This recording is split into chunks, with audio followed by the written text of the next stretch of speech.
حدیث مبارک کے اندر آتا ہے حضرت عمر بن خطاب رضی اللہ تعالیٰ عنہ کا ارشاد اور نبی کریم صلی اللہ علیہ وسلم کا وہ ارشاد نقل فرماتے ہیں۔ روایت میں آتا ہے کان عمر بن الخطاب یطوف بالبیت، عمر بن خطاب امیر المؤمنین ایک دفعہ بیت اللہ کا طواف کر رہے ہیں، اور یہ وہ امیر المومنین ہے جس نے کیسر و کسریٰ کو زیر و زبر کر کے دکھایا ہے۔ اللہ ان پہ کروڑوں رحمتیں نازل فرمائے۔ نئے نئے لوگ مسلمان ہوئے عمر کے دور میں کہ اسلام 22 لاکھ مربع میل پر پھیلا ہوا، کیسر و کسریٰ سپر پاوریں زیر ہو چکی تھیں عمر کے دور میں۔ نئے لوگ مسلمان ہوتے متاثر ہوتے تھے، تو حضرت عمر بن خطاب طواف کر رہے ہیں، دنیا دیکھ رہی، امیر المومنین بھی طواف میں ہے، عمر بن خطاب طواف میں ہے۔ بہت عظیم آدمی تھا، پکے مسلمان صحابہ بھی دیکھ رہے ہیں، کچے جو ابھی نو مسلم تھے وہ بھی دیکھ رہے ہیں، اور نگاہ ہر ایک کی امیر المومنین پر ہے۔ امیر المومنین طواف کرتے کرتے کرتے طواف کے دوران 7 چکر ہوتے ہیں، ہر چکر میں کوشش ہو، آسانی ہو تو حجر اسود کو بوسہ دینا چاہیے، آسانی نہ ہو تو دکم پہل کرنی حرام ہے، ناجائز ہے، گناہ ہے۔ جو لوگ کرتے ہیں یہ ناجائز کرتے ہیں، کسی کو دھکا نہیں، ادھر کسی کو دھکا دو گناہ ہے، بیت اللہ میں جا کر دھکے دیتے ہیں۔ خدا کا خوف، اللہ ہمیں معاف فرمائے۔ عمر بن خطاب گھومتے گھومتے چکر لگا کر حجر اسود کے پاس پہنچے، حجر اسود کو بڑے عقیدت سے ہاتھ رکھے، بوسہ دیا، بوسہ دے کر پیچھے ہٹا، دیکھا دنیا نے نگاہ ڈالی ہوئی ہے۔ عمر بن خطاب بڑی بصیرت والا، بڑا تیز تھا، بس وہیں پر کھڑا ہو گیا، حجر اسود کو بوسہ دے کر کھڑا ہوا، لاٹھی ہاتھ میں تھی، عصا مبارک، لاٹھی ہاتھ میں دکھا کر حجر اسود سے باتیں کرنے لگا اور کہنے لگا علمت انک حجر، میں یقین رکھتا ہوں، میں جانتا ہوں تو پتھر ہے۔ لفظ سمجھے، تو پتھر ہے، پتھر جان گئے بے جان، مجھے یقین ہے تو پتھر ہے۔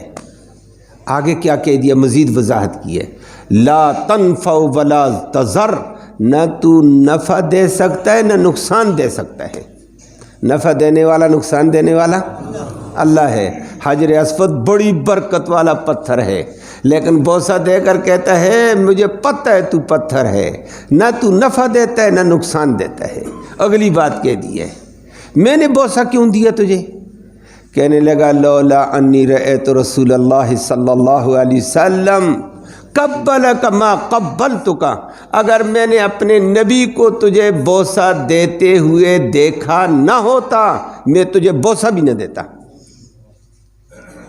بات سمجھ آئیے، گویا میں تجھے بوسہ دے رہا ہوں اپنے نبی کی سنت سمجھ کر، میں نبی کی سنت زندہ کر رہا ہوں، تب تجھے بوسہ دیا۔ یہ بوسہ اس لیے نہیں دیتا ہوں تو مجھے نفع دے دے گا، بوسہ اس لیے نہیں دیتا ہوں تو مجھے یہ بنا دے گا، یہ قسمت کھری قسمت کھوٹی قسمت کھری کر دے گا، نہ نہ نہ، تو کچھ نہیں۔ علمت انک حجر، علمت انک حجر، میں جانتا ہوں تو پتھر ہے، لا تنفع ولا تضر، اگر میں نے نبی کو نہ دیکھا ہوتا کہ تجھے نبی نے بوسہ دیا میں تجھے بوسہ نہ دیتا۔ گویا آج میں حجر اسود تجھے بوسہ نہیں دے رہا ہوں، میں اپنے نبی کی سنت کو بوسہ دے رہا ہوں، میرا نبی تھا، میرے نبی نے یہ کام کیا، میں کر رہا ہوں۔ تو حجر اسود کے سامنے کھڑے ہو کر جب یہ بات کہہ دی ہے، دنیا دیکھ رہی تھی۔ آگے عمر نے کہا جب تک ہمارا نبی نہیں آیا تھا، ہمارا قرآن نہیں آیا، ہم پتھروں کو چومتے تھے، پتھروں کو برکت کے لیے جسموں پہ ملتے تھے، ہم قبروں کو سجدے کرتے تھے، اور قبر تو دور کی بات ہے، ہم مینگنیوں کو بھی برکت کا ذریعہ سمجھتے تھے۔ اور یہ بھی تھا، ہمارے ہندوستان میں بھی ہے، گائے کی گوبر کو برکت گائے کی گوبر ہے نا جی. اور یہ اس وقت بھی تھا. انہوں نے کہا ہم تو یہ مت ماری ہوئی تھی, ہم گوبر کی بھی پرستش ہم کرتے تھے. قرآن نے آ کر ہمیں انسانیت سکھائی, نبی نے آ کر ہمیں انسانیت کا انداز سکھایا ہے, ہم اس کے تابع ہیں. پتھروں میں نفع اور نقصان نہیں ہے. اب پتھروں میں نفع نقصان نہیں ہے تو نفع نقصان اللہ کے حکم میں ہے. حجر اسود اگر نفع نقصان کا ذریعہ نہیں, دنیا کا کوئی پتھر بھی نفع نقصان کا ذریعہ نہیں ہے. لیکن ہمارے لوگوں کا کیا حال ہے؟ انگوٹھی یہ کیا ہے جی؟ او جی مجھے بزرگوں نے کہا تو فیروزہ پہن, دیکھ تیری تقدیر کہاں پہنچتی ہے, دیکھ تیرے ستارے کیسے بلند ہوتے ہیں. مجھے کسی نے کہا فیروزہ, مجھے کسی نے کہا حقیق, مجھے کسی نے کہا زمرد ڈال, کسی نے یہ کہا یہ پتھر کس چیز کا, یہ انگوٹھی کا. او توبہ توبہ, بڑا قیمتی ہے, یوں کر دیتا ہے. یہ پتھر کیا ہے؟ یہ کر دیتا ہے. یہ پتھر کیا ہے؟ یہ کر دیتا ہے.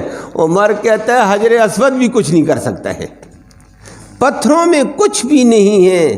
تیرا فیروزہ کیا کرے گا, تیرا زمرد کیا کرے گا, تیرا حقیق کیا کرے گا؟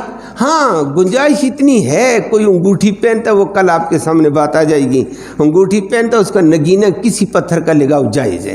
لیکن یہ ذہن رکھنا کہ یہ فیروزہ ہے بڑی برکت والا, اور یہ عقیق ہے یہ بڑا یہ کرنے والا, یہ زمرد ہے یہ ہے, یہ یاقوت ہے یہ کر دے گا. فرمایا یہ شرک ہے, ناجائز ہے. پتھروں میں نفع نقصان ہی نفع نقصان اللہ کے حکم میں ہے. باقی پہننا جائز ہے, کسی کو اچھا لگتا ہے, فلانا رنگ اچھا ہے تو اچھی بات ہے, وہ نگینے میں جائز ہے, نگینے کے طور پر کوئی پتھر. لیکن ذہن رکھنا کہ اس میں یہ فائدہ یہ ناجائز ہے. اللہ ہم سب کو بچائے. اور بلکہ اسی کے اوپر اگلی بات کہہ دوں, ہم آپ کو بھی پتہ ہے دائیں بائیں لوگ کرتے ہیں, یہ ملنگ کی باتوں کے پیچھے ہم زیادہ چلے گئے. ملنگی کے اندر چھوڑتا ہے, ہم نے اس کی بات کو بڑا لیا ہے.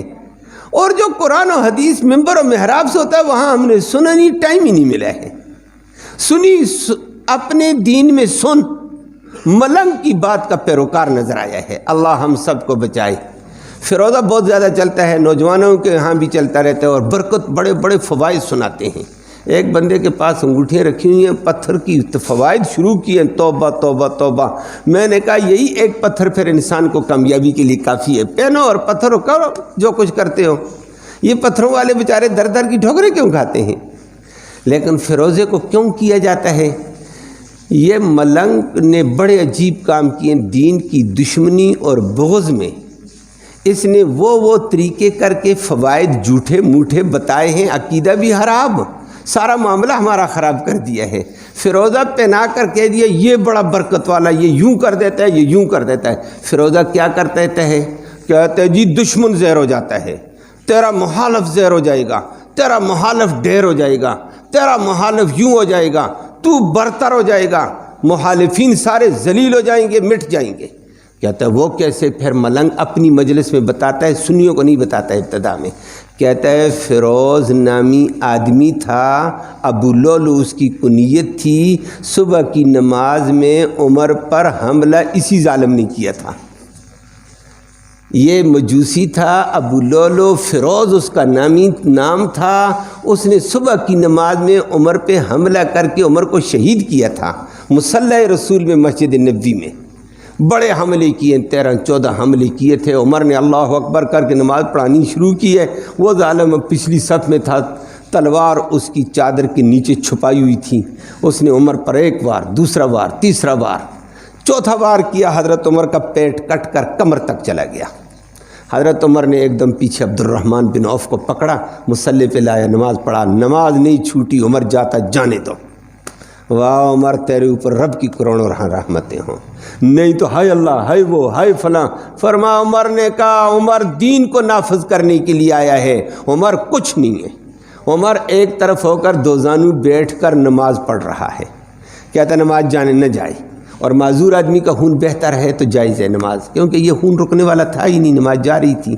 عمر نے اسی میں نماز بیٹھ کر پڑھی. عبد الرحمن بن عوف نے آگے ہو کر چھوٹی چھوٹی صورتوں پہ نماز صبح کی مکمل کی تھی.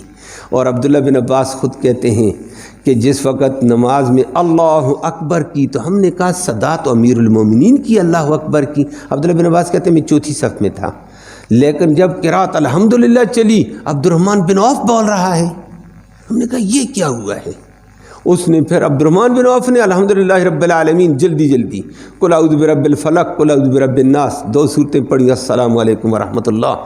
اس وقت عمر نے کہا اکلنی کلب من کلاب النار، جہنم کے کتوں میں سے کسی کتے نے مجھے کھا لیا ہے. اس وقت صحابہ آگے آئے، ان کا پیٹ کٹا ہوا تھا. عمر کو اٹھایا، عمر اٹھ کر گھر لے گئے. جو بھی ہوا پتہ کیا. عمر نے کہا پتہ کرو مارا کس نے مجھے؟ مصلی رسول میں نبی کی مسجد میں میرا جرم کو اس سے پوچھو کیا تھا؟ میں نے عدل نہیں قائم کیا زمین پہ. تو پتہ کیا صحابہ نے کہا جی وہ تلوار لہراتا 12 بندے اور شہید کر گیا ہے. اور آخر میں یہ گیا، درمیان میں ایک صاحب نے دیکھا یہ بندہ تو لوگوں کو گراتا جا رہا ہے. ایک صاحب نے اپنی چادر اس پہ ڈال کر پکڑ لیا اس کو. جب اس کو پکڑا گیا اس نے اپنی خنجر اپنے دل میں گونپ دی. اور پتہ کیا کون ہے؟ اس وقت کہا یہ فیروز ہے جی، مغیرہ بن شعبہ کا غلام جو فارس سے مجوسی لایا گیا تھا، یہ وہ ہے. عمر نے کہا چلو مجھے مسلمان نے تو نہیں مارا، نہ کافر نے مارا، کافر کے ہاتھوں سے شہید ہو رہا ہوں. تو یہ فیروز نامی آدمی تھا، ملنگ عمر کا مخالف، ابو بکر کا مخالف. کہتا ہے فیروزہ پہنو. دیکھ فیروز نے کیا کام کر کے دکھایا. دشمن زہر ہو گیا تھا. دشمن کون ہے؟ عمر بن خطاب زہر ہوا، اور مسلمان کے ہاتھوں میں فیروزہ لا حول ولا قوت الا باللہ. اور ملنگ اپنا خصوصی دفتروں میں بھی جائے گا نا، آپ دیکھ لینا، پتہ بھی کر لینا. جاتا ہے کہ میں یہ فریاد لے کر میرا یہ کام ہے، وہ اپنی انگوٹھی دکھائے گا فیروزی کی، اگلا سمجھ جائے گا یہ پکا بے ایمان ہے. سمجھ آ گئی ہے؟ تو اس کا کام فٹوفٹ ہو جاتا ہے. وہ انگوٹھی دکھاتے ہیں، نشانی بتاتے ہیں میں کون ہوں. اس نے یہ فیروزہ ہمارے اندر جاری کر دیا. اور ہمارا سنی بھی کہتا ہے فیروزہ بڑی برکت والا. اور فیروزہ برکت والا نہیں، فیروز نامی، فیروز من اپنی جگہ ٹھیک ہے، بے ایمان کا غلط تھا مجوسی، لیکن اس کی نسبت سے ملنگ بھی پہنتا، ہمارا سنی بھی پہننے لگ جاتا ہے. دشمن زہر ہوگا، فلاں ہوگا. دشمن نے ہمارے اندر بے دینی کو دین بنا کر پیش کر دیا، ہم اس کو قبول کر کے بیٹھ گئے. افسوس ہمیں اس بات پہ نوجوانوں پر. نوجوان دین کی بات نہیں سمجھا، ممبر و محراب سے نہیں جڑا، دین والوں کی بات کا ٹائم اس کے پاس نہیں ہوتا، ملنگوں کی بات سن کر فضولیات دماغ میں بٹھا لی ہیں. اللہ ہم سب کو بچائے.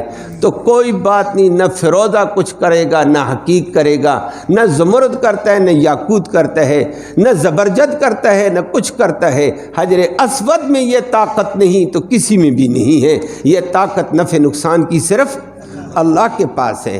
باقی میں نے عرض کیا کوئی نگینہ جو بھی پہنتا پہنے، لیکن یہ ملنگ کی باتوں پہ نہ آؤ. اللہ ہمیں دین کے ساتھ جڑنا نصیب فرمائے.